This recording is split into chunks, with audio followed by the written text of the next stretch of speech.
भाऊ आणि बहिणीचं नातं हे देवाने दिलेलं सर्वात सुंदर नातं असतं. या नात्यात प्रेम, त्याग, विश्वास आणि आयुष्यभराची निस्वार्थ साथ असते. सातारा जिल्ह्यातील एका छोट्याशा गावात सागर आणि त्याची धाकटी बहीण गौरी राहत होते. लहानपणीच एका भीषण अपघातात त्यांच्या आई वडिलांचं निधन झालं. त्या एका घटनेने दोघांचं बालपण एका क्षणात बदलून गेलं. त्या दिवसापासून सागरने स्वतःची स्वप्न बाजूला ठेवली. त्याने शिक्षण अर्धवट सोडलं आणि बहिणीचं आयुष्य घडवण्याची जबाबदारी आपल्या खांद्यांवर घेतली. दिवसभर तो मजुरी करायचा, रात्री गावातील एका छोट्या दुकानात काम करायचा, अनेक वेळा स्वतः उपाशी राहायचा. पण गौरीच्या शिक्षणात कधीच कोणतीही कमतरता पडू दिली नाही. गौरीला जेव्हा जेव्हा पुस्तकांची, फीची किंवा इतर कोणत्याही गोष्टीची गरज पडायची, तेव्हा सागर स्वतःच्या गरजा विसरून तिच्यासाठी सर्व काही करायचा. गौरीला आपल्या भावाच्या कष्टांची पूर्ण जाणीव होती. ती नेहमी प्रेमाने म्हणायची, "दादा, एक दिवस मी मोठी डॉक्टर बनेन आणि तुझे सगळे कष्ट फेडेन." सागर तिच्या डोक्यावरून प्रेमाने हात फिरवत हसून म्हणायचा, "माझ्यासाठी तुझं हसणंच सर्वात मोठं बक्षीस आहे. तू आनंदी राहिलीस तर माझे सगळे कष्ट सार्थकी लागतील." काळ पुढे सरकत गेला. गौरीने अथक मेहनत घेतली आणि अखेर ती डॉक्टर बनली. गौरी डॉक्टर झाल्यानंतर सागरला वाटलं की त्याच्या आयुष्यभराच्या कष्टाचं खरं चीज झालं आहे. बहिणीचं स्वप्न पूर्ण झालेलं पाहून त्याच्या डोळ्यात आनंदाश्रू आले. आता दोघांच्याही आयुष्यात फक्त सुखाचे दिवस येतील अशी त्याची खात्री होती. काही दिवसांनी गौरीची शहरातील एका नामांकित बहुविशेष तज्ञ रुग्णालयात डॉक्टर म्हणून नियुक्ती झाली. ही बातमी कळताच सागरने संपूर्ण गावात मिठाई वाटली. प्रत्येकाला अभिमानाने तो म्हणायचा, "ही फक्त माझी बहीण नाही, तर माझ्या आयुष्यभराच्या कष्टाचं फळ आहे. तिचा प्रत्येक यशस्वी क्षण माझ्यासाठी अभिमानाचा आहे." गौरीनेही रुग्णालयात प्रामाणिकपणे काम सुरू केलं. तिचा शांत स्वभाव, रुग्णांप्रती असलेली माया आणि प्रामाणिक सेवा पाहून सर्वजण तिचं कौतुक करू लागले.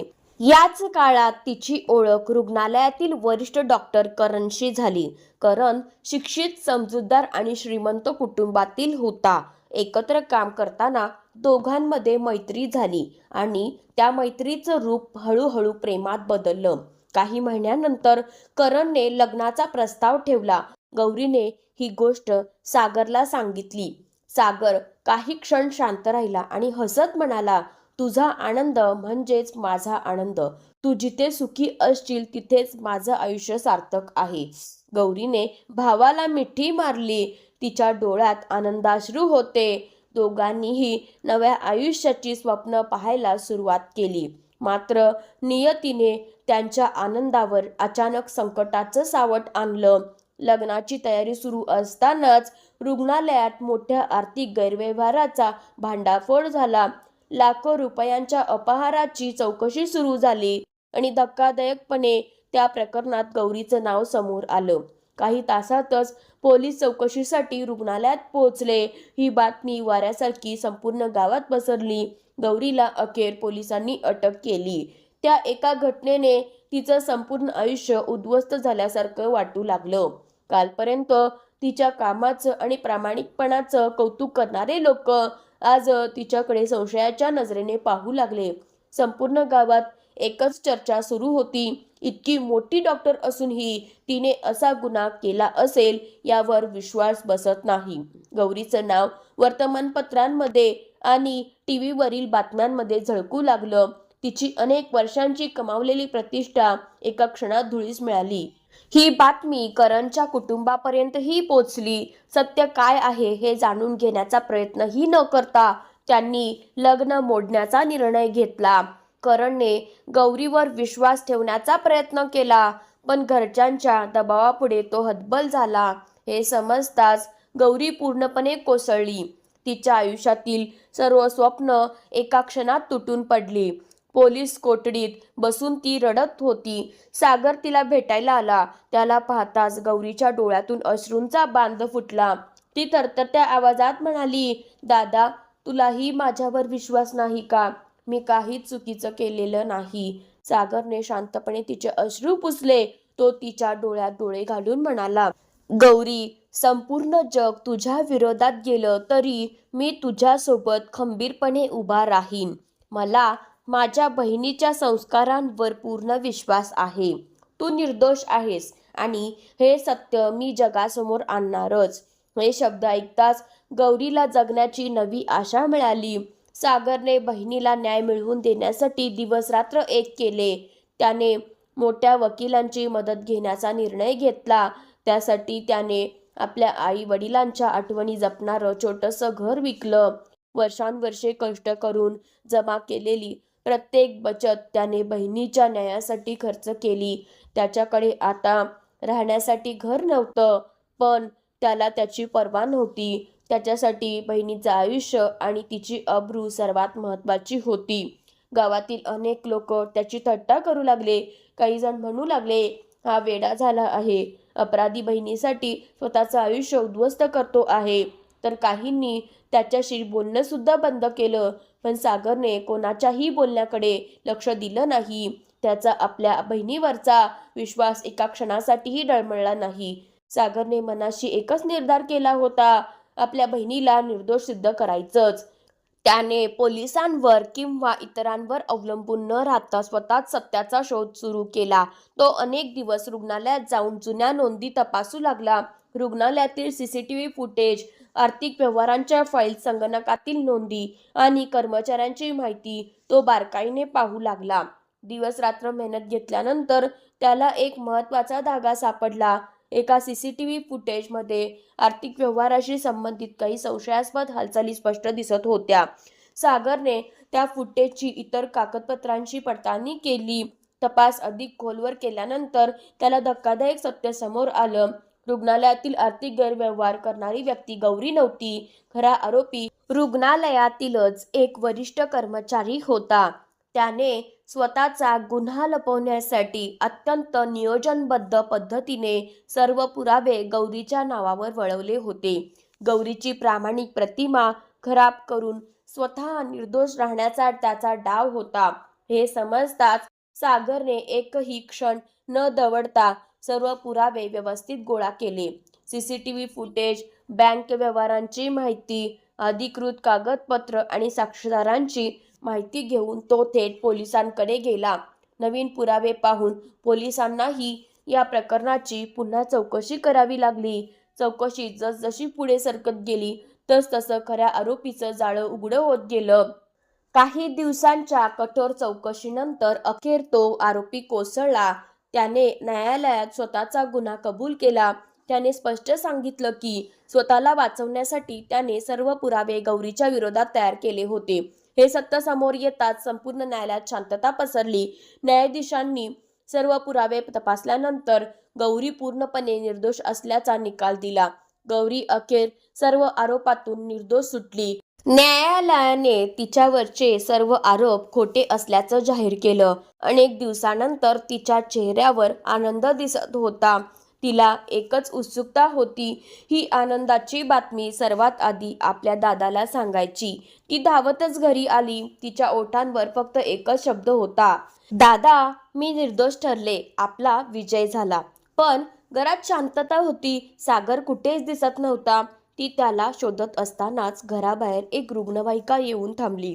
त्यातून डॉक्टर खाली उतरले. डॉक्टरांच्या चेहऱ्यावरचं गंभीर भाव पाहून गौरीच्या मनात भीती निर्माण झाली. डॉक्टरांनी शांतपणे सांगितलं, गौरी, आम्हाला तुला एक कठोर सत्य सांगावं लागेल. गौरी घाबरून म्हणाली, डॉक्टर, माझा दादा कुठे आहे? डॉक्टरांच्या डोळ्यात अश्रू आले. ते म्हणाले, सागरला काही महिन्यांपूर्वीच गंभीर आजार झाल्याचं निदान झालं होतं. त्याच्या उपचारासाठी मोठ्या रकमेची गरज होती. हे ऐकताच गौरीच्या पायाखालची जमीन सरकली. डॉक्टर पुढे म्हणाले, पण त्याने स्वतःवर उपचार करण्याऐवजी ते सर्व पैसे तुझ्या खटल्यासाठी खर्च केले. त्याला वाटत होतं की तुझं आयुष्य वाचणं हेच त्याच्यासाठी सर्वात मोठं उपचार आहे. गौरीच्या डोळ्यातून अश्रू वाहू लागले. तिला आठवलं की सागर नेहमी हसत असायचा. त्याने कधीच स्वतःच्या वेदनांची तक्रार केली नव्हती. गंभीर आजाराशी झुंज देत असूनही तो दिवस रात्र धावत राहिला. वकील, पुरावे, न्यायालय आणि सत्यासाठी त्याने स्वतःची प्रत्येक शक्ती खर्च केली, पण अखेर त्याचं शरीर साथ देऊ शकलं नाही. सागरने या जगाचा कायमचा निरोप घेतला होता. गौरी धावत त्याच्या खोलीत गेली. तिथे सागर शांतपणे झोपलेला होता. त्याच्या चेहऱ्यावर समाधानाचं हास्य होतं. त्याच्या हातात एक छोटंसं पत्र होतं. थरथरत्या हातांनी गौरीने ते पत्र उघडलं. त्यात लिहिलं होतं, गौरी, तू आयुष्यभर लोकांचे जीव वाचवत राहा. माझ्यासाठी एवढंच पुरेसं आहे. तुझा आनंद म्हणजेच माझं आयुष्य. मी नसणार, पण प्रत्येक यशाच्या क्षणी मला तुझ्या हसण्यात शोध. तू कधीच एकटी नाहीस, कारण माझे आशीर्वाद कायम तुझ्यासोबत असतील. हे शब्द वाचताच गौरी जोरजोरात रडू लागली. तिने भावाला मिठी मारली आणि अश्रूंनी त्याचा निरोप घेतला. संपूर्ण गावाच्या डोळ्यात पाणी आलं. ज्यांनी कधी सागरला वेडा म्हटलं होतं, तेच आज त्याच्या त्यागासमोर नतमस्तक झाले. त्या दिवशी प्रत्येकाला एक गोष्ट समजली. खरा भाऊ तोच, जो स्वतःच्या आयुष्याची पर्वा न करता बहिणीच्या आनंदासाठी सर्वस्व अर्पण करतो. काळ पुढे सरकत गेला, पण सागरच्या त्यागाची आठवण गौरीच्या मनातून कधीच पुसली गेली नाही. प्रत्येक सकाळी कामाला जाण्यापूर्वी ती आपल्या भावाच्या फोटोसमोर उभी राहायची. डोळे मिटून त्याचा आशीर्वाद घ्यायची आणि मनात एकच वचन पुन्हा द्यायची, दादा, तू माझ्यासाठी जे केलंस ते मी कधीच फेडू शकणार नाही, पण तुझ्या स्वप्नांसाठी आयुष्यभर काम करत राहीन. सागरचं स्वप्न फक्त गौरी डॉक्टर व्हावी एवढंच नव्हतं. गरीब, गरजू आणि असहाय्य लोकांना योग्य उपचार मिळावेत, अशी त्याची मनापासून इच्छा होती. भावाच्या त्या स्वप्नाला पूर्ण करण्यासाठी गौरीने एक मोठा निर्णय घेतला. तिने गावात एक मोफत रुग्णालय सुरू केलं. त्या रुग्णालयाचं नाव तिने प्रेमाने ठेवलं, सागर जीवन सेवा रुग्णालय. या रुग्णालयात कोणत्याही गरीब रुग्णाकडून उपचारासाठी 1 रुपयाही घेतला जात नव्हता. कोणीही गरजू व्यक्ती उपचारापासून परत जात नव्हती. गौरी प्रत्येक रुग्णामध्ये आपल्या भावाचं स्वप्न पाहायची. ती मनापासून प्रत्येकाची सेवा करायची. रुग्णालयाच्या प्रवेशद्वारावर सागरचा एक मोठा फोटो लावण्यात आला. त्या फोटोखाली एक वाक्य कोरलेलं होतं, ज्याने स्वतःचं आयुष्य बहिणीसाठी अर्पण केलं, तो माझ्यासाठी देवापेक्षाही मोठा होता. हे वाक्य वाचून रुग्णालयात येणाऱ्या प्रत्येकाच्या डोळ्यात अश्रू यायचे. सागरच्या त्यागाची कथा हळूहळू संपूर्ण जिल्ह्यात पसरली. लोक दूरदूरवरून हे रुग्णालय पाहण्यासाठी आणि त्या महान भावाला श्रद्धांजली अर्पण करण्यासाठी येऊ लागले. गावातील प्रत्येक भाऊ आपल्या बहिणीवर अधिक प्रेम करू लागला. प्रत्येक बहीण आपल्या भावाचा अधिक आदर करू लागली. पालक आपल्या मुलांना सागर आणि गौरीच्या नात्याची कथा सांगू लागले, कारण त्या कथेने सर्वांना शिकवलं होतं की प्रेम म्हणजे फक्त शब्द नव्हेत, प्रेम म्हणजे त्याग, विश्वास आणि निस्वार्थ साथ. गौरी प्रत्येक यशानंतर आकाशाकडे पाहून हसायची. तिला वाटायचं तिचा दादा आजही तिच्यासोबत आहे. त्याचा आशीर्वादच तिला प्रत्येक चांगलं काम करण्याची प्रेरणा देत आहे. भाऊ बहिणीचं नातं रक्ताने जुळतं, पण त्याग, विश्वास आणि निस्वार्थ प्रेमामुळे ते अमर होतं. जगात अनेक नाती मिळतात, पण बहिणीसाठी स्वतःचं सर्वस्व अर्पण करणारा भाऊ आणि भावाच्या त्यागाचं ऋण आयुष्यभर सेवेतून फेडणारी बहीण हे नातं खरोखरच देवाची सर्वात सुंदर देणगी आहे.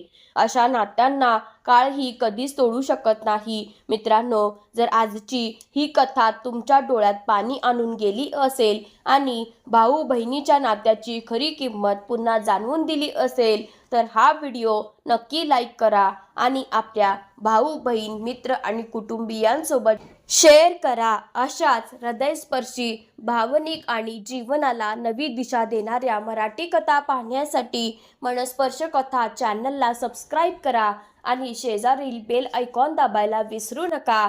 तुमच्या आयुष्यातील सर्वात प्रिय व्यक्तीचं नाव कमेंटमध्ये नक्की लिहा. पुन्हा भेटू एका नव्या मनाला स्पर्श करणाऱ्या कथेसह. धन्यवाद.